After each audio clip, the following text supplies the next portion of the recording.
So there are mass evacuations, as the governor was just saying, across Florida. And as you heard him talking about that, we have been watching all of these developments. He said after midnight, those who are still there are basically going to be on their own. So the evacuation of more than 1 million people from Miami-Dade County alone, that's one of the largest evacuations in American history. And of course, you're going to get traffic jams and gas shortages, which we just spoke about, up and down that coastline. Bryan Llenas is live in Miami shores with a look at that situation tonight. Hi, Bryan. Hi, Martha. Well, we are at a Publix in Miami Shores. This is actually an evacuation zone, and this Publix, like all the Publixes in Miami, the main supermarket down here, will be closed at 8 p.m. What you're seeing right now is the last dash of purchases that people are making before the storm. This is it. The pizzas, DiGiorno's, we have some paper towels, chips. Like, apparently they're out of Oreos. These are the very last purchases people can make, because after this, that is it, and they have to have that food there. If you take a look at here, one of the big popular things and items is ice. Actually, the only thing that's left is actually dry ice. If you take a look, it's not the regular ice, but people are still taking it because that's all they've got. If you continue down here, another big thing obviously is water. The Publix general manager here is saying that 30 pallets of water are gone.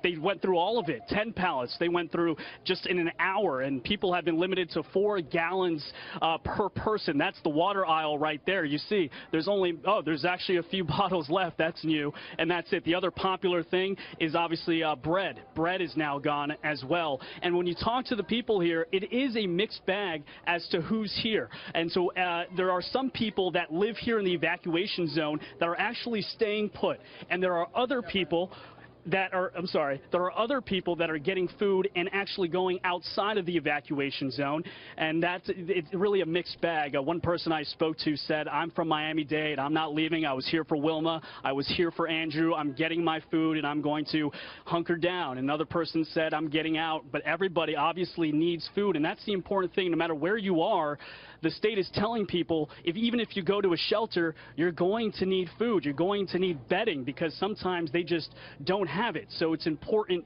that you get all of those supplies.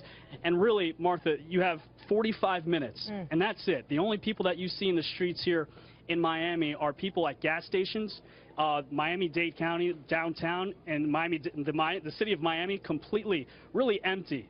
And so that is what you're seeing here. There is some milk here and some people that are making some last efforts. But yeah, it's, you know, I got to tell you though, Martha, real quick, the tensions at some of these places have been high, and we've seen some altercations.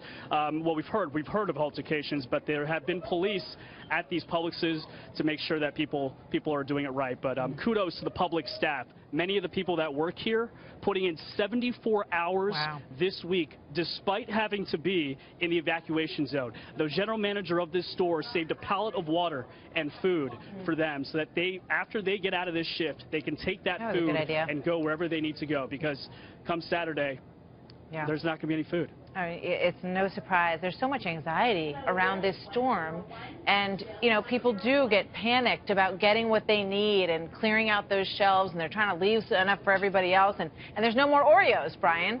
So, I mean, what are you going to do? That's an emergency. Thank you so much, Bryan. It is. Great stuff. We'll see you soon.